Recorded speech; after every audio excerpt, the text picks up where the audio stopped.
sure to hit the like button. Make sure you sub to this channel if you're not a member, and also hit the notifications so that you're able to get all of my content as well as all of my videos. Okay, now last night we all know what happened in terms of the Lakers and the Kings.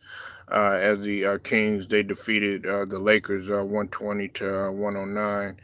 I wanted to specifically talk about this matchup because over the course of this season, okay, the Kings have pretty much owned the Lakers, and this also goes back to last season because they're 8-0 over the course of the seasons that they have played. I think since 21 to my knowledge.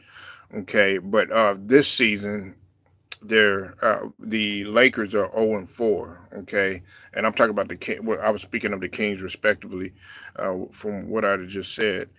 Um, the Kings own the Lakers. Okay, they own the Lakers. They got the Lakers number. Okay, it used to not be like that. They had some sort of a dog fight between them. If you know the Kings and the Lakers history, that goes all the way back to the Kobe and the Shaq days.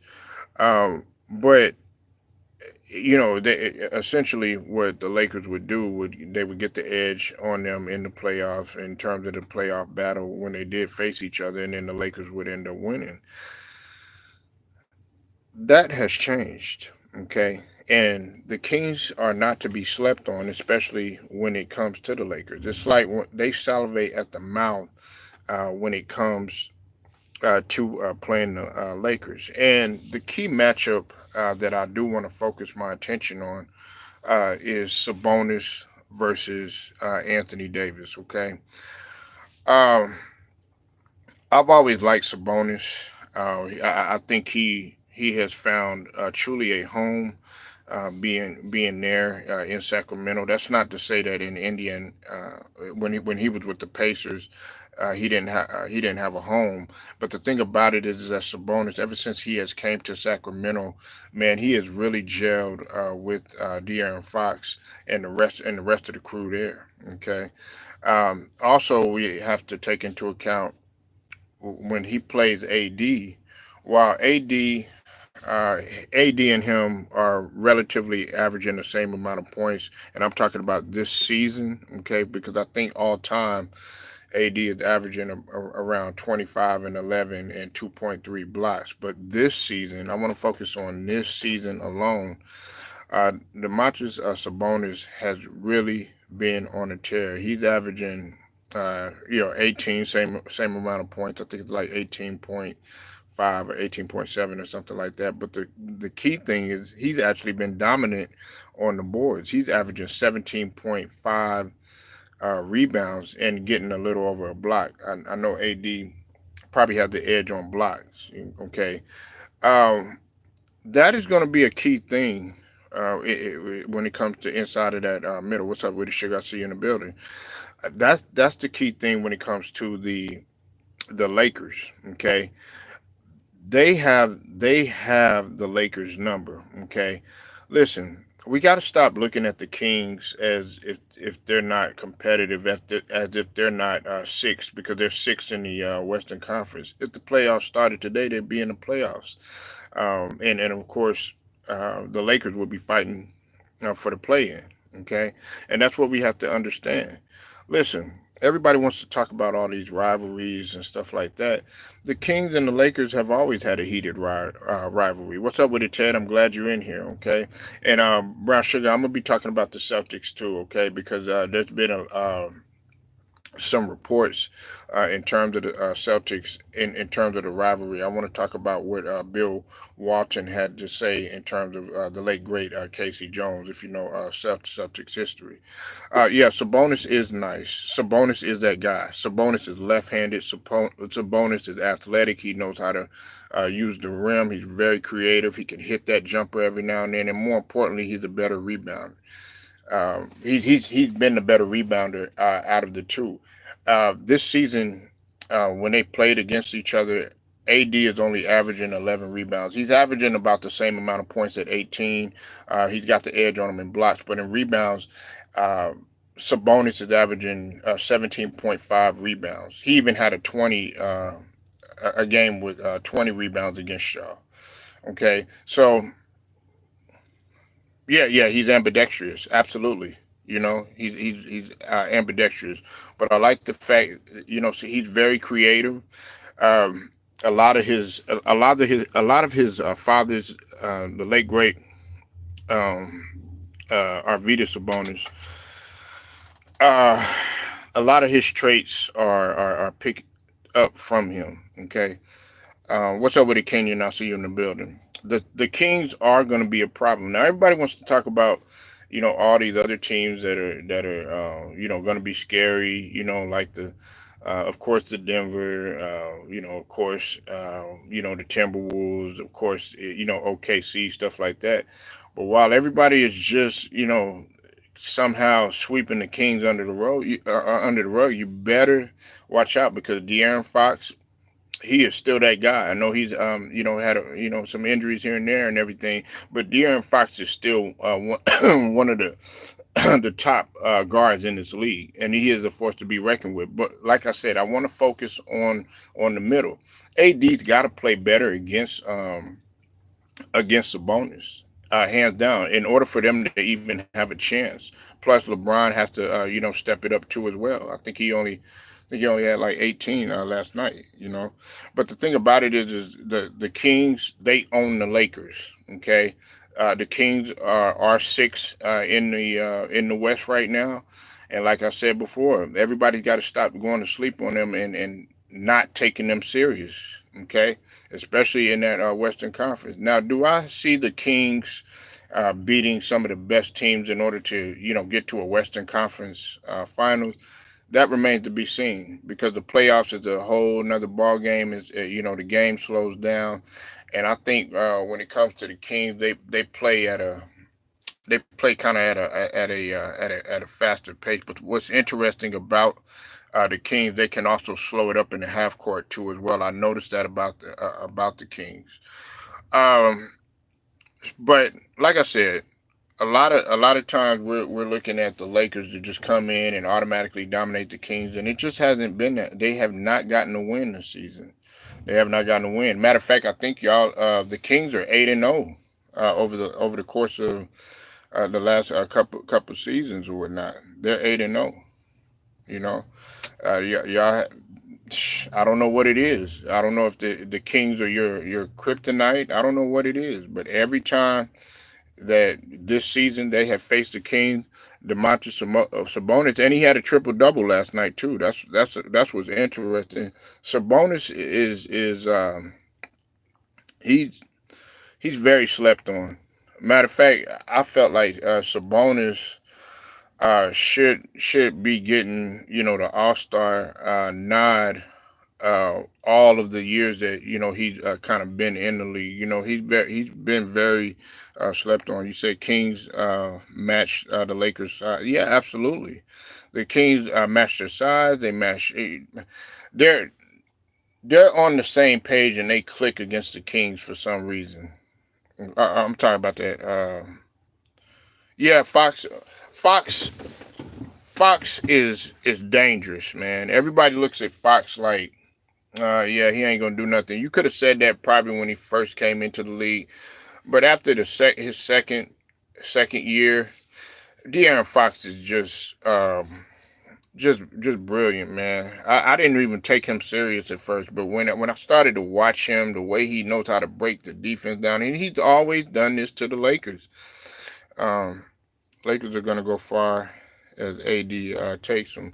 Well, you got to think about it too. Salute to Cypress too in here as well. You also got to look at it too like this, Cypress. Check this out, right? Guess who didn't show up last night? Okay, it was D'Lo.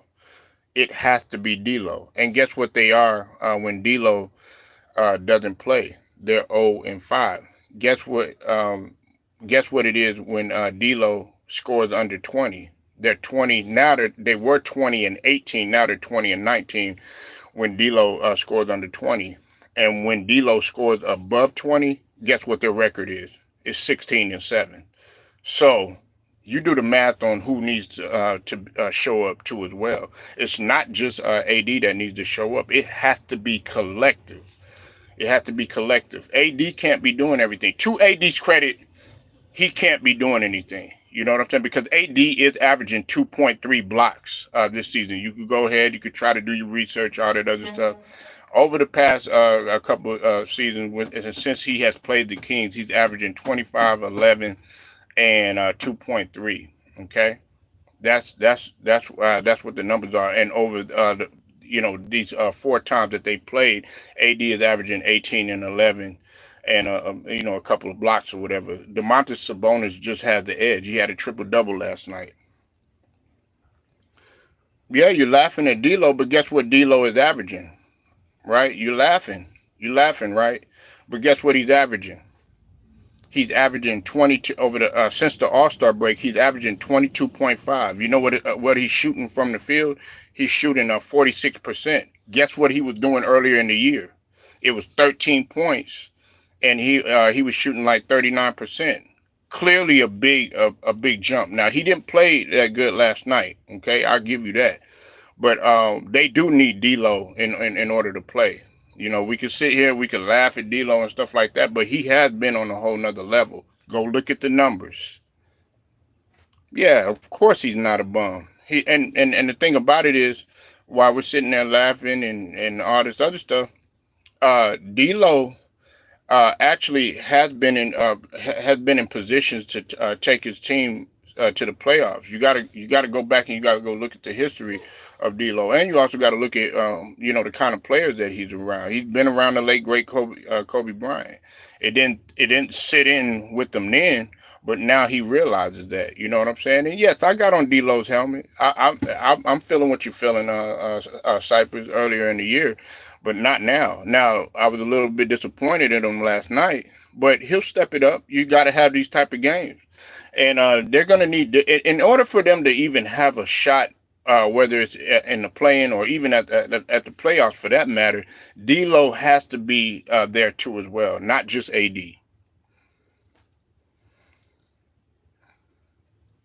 So uh, like Ted said, man, D'Lo isn't in. He's not a bum. I've never called D'Lo a bum or anything like that because he can ball. It's always been mental with D'Lo, and a guy that's shooting 46% from the field, that's needed. Uh, a guy in AD that's averaging a double double and 2 blocks and capable of actually getting a triple double, that's needed in AD. And of course, you do need LeBron to be clicking on the same page, as well as everybody else, as well as Austin Reeves. You need him balling. Everybody, it's got to be collective, man, in order for the Lakers to have a shot. It can't just be AD.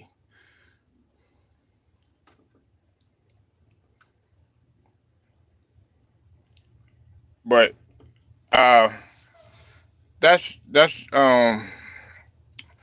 that's everything in a nutshell. Because in order for the Kings, I mean, in order for the Lakers to defeat the Kings on any type of level, they're gonna have to. This is their test right here. The Kings were their test. Okay, it's a little bit to go in the season. We'll have to see how they go because I'm like this: if the Lakers can't beat the Kings, what makes them think that they have even a shot at the Nuggets, who have their number, a shot at OKC? I think they're a little bit balanced when it comes to playing OKC because they beaten them. What makes them think that they have a shot at Minnesota? What makes them think that they have a shot at the Clippers? What makes them because they beat the Clippers or whatnot? And what makes them even have a shot at New Orleans, Dallas, any of those teams? Okay, and we got to look at it from that perspective. But like I said, it has to be collective. It has to be AD as well as D'Lo playing and being on the same page as well as the other guys too as well. Yeah, exactly. And look, I'm not a Lakers fan, but I just noticed this. It's noticeable. That matchup between I want y'all to keep your eye on that matchup, especially if you're a Lakers fan. That matchup between Sabonis and AD is crucial. And it doesn't necessarily have to be. This is my last point, and I'm gonna close the castic on this right here. If you notice, Sabonis doesn't even need to score a lot. He could, as long as he's in double figures, he'll be straight. What's gonna be more impactful is his rebounding, because, like I said, he's clearly dominating AD on the rebounding. He has a um, a six, I would say a 6 point edge in rebounding. Sabonis is averaging 17.5 rebounds, and AD is at 11. So he doesn't need to do it all in points. And plus, like I said, he had that triple double last night. That's more impactful. And I don't know what it is. If, and I'm not gonna say that AD scared of him or anything like that, but that's what everybody feels like. Everybody feels like Sabonis has AD's number. But anyways, you guys, I just wanted to talk about that. Um, I'll be coming with some more heat a little bit later. You said, nah, not this season. No, he's not. You can't say that this season. Absolutely not. That's why he's third for in running for Defensive Player of the Year. He's not soft this season. Absolutely not. Not this season, man. Not the way he's played. I disagree with you on that. Go look at the numbers and go look at what AD has been doing. Okay, he has really been. He's been a terror on the boards and as well as in terms of blocks. Okay, so you could have said that last season and the season before that and everything, but not this season. AD has taken it to another level. It's just no, he's not. Not this season. Absolutely not. AD is not. And if you're talking about him going down with injuries and all that other stuff, think about it. He's in running for Defensive Player of the Year. That means he has played more than 65 games. How many games did he play last season? I'll wait. How many games did he play the season before that? I'll wait. He was always on the floor crying, memes, and all that other stuff. Yeah, you have an argument there, but not this season. Absolutely not. Can't let you get away with that. But against Domantas Sabonis, he just has his number. I'm not going to say so much that he's playing soft. He just needs to play better, and they need to get the win because he's 0-4 against him. So you can't say that this season, man. If anything, you need to be looking at some of those other guys, that have missed games, and, being soft. If anything, you could say that about LeBron being soft. He don't want to play against this person. He don't want to play against that person. He pouting, crying, mad because he don't get his way or something like that. Let's point that direction. Let's look in a whole nother direction. And you also got to look at the amount of work that AD has been putting in. I give AD props, man. I give AD credit. You could have said that the last couple seasons before this season, but nah, not this season, man. He has not been soft. If you notice, the LDBC really hasn't made any memes about AD. I haven't seen one meme from none of the members in the LDBC. Okay, I haven't seen one. Now, right, exactly. To me, that's soft. If we're gonna, listen, we got to keep the same energy for these other players. You know what I'm saying? Ted and Cypress and Brown Sugar. We got to keep the same energy for these other players. Okay, like if you're calling AD soft, then let's look at some of these other players that are sitting down and stuff like that. Hey, some people would actually say that Zion Williamson was soft. Oh well, I'm a wait. I play when I feel better. Stuff like that. Hey, that's soft. He needs to come out the closet already. Who are you talking about coming out the closet? Man, always talking about somebody gay, man. Come on now. Oh my goodness, man. Everybody's not in that category, man. you know, everybody's not in that in that category. You know what I'm saying? Yeah, hey, but hey, you know what? You know what I say to that, brown sugar? Hey, you remember that question that you asked me yesterday? You said, "Do you know them?" I'm gonna ask you, "Do you know them?" So you know, what I'm saying that, like I said, that closes the casket on everything. Like I said, we don't know. We going to sleep with him. We taking a shower with him. Doing all that. He gives off fruity vibes. Hey, man, listen. Hey, if he got fruity vibes, hey, that man got he. I guess he got a fruity billionaire. Then you know what I'm saying? Because the man get money. No, I'm not gonna put that on there. You'll be surprised who's this and who's that. And even if he was, man, live your life. Just don't be doing that shit on television like Michael Sam and all that. My bad. Uh-oh. All right. Well, hey, you know what I'm saying? Hey, hey, look, I'm not hating on neither one of them. All I'm saying is, like I said, it was the same point that you were saying yesterday in terms of, do you know them people? Because we can't automatically just assume that this person is gay. Um, I mean, he was singing Glorilla. I like Glorilla. You know what I'm saying? I like Sexy Red. I like Cash Doll. You know what I'm saying? I like women rapping. Period. I jam to it. You know what I'm saying? But what is that fruity vibe? No, not at all. You just appreciating good music. What's up with it, Reg Dog? I see you in the building. Brian Pete in 2020. The jig is up. Hey, Reg Dog, make sure y'all go sub to the homie Reg Dog. He's a Lakers fan. Salute to you. Hey, Reg, this is what I was going to tell you. I don't know if you have been listening, but basically what I was saying is that Sabonis has AD's number, and the Kings own the Lakers right now. Okay, y'all are 0-4 against the Kings, and Sabonis has the edge in rebounding over AD. They're averaging around the same amount of points. But what's interesting is that I think the Kings are 8-0 against y'all over the course of the couple seasons. Yesterday, different contest. Don't try. Okay, yeah, you won. You won, baby. But nah, the thing about it is like I said, man, the Lakers do got to play better. Okay, they got to play better in order for them to have a chance. And the Kings are not to be slept on. But anyways, y'all, I'm finna go ahead and get up out of here. I will be back with another one. Make sure you like the video, share it, subscribe, hit the notifications so that you are notified. Yeah, yeah, 10-0.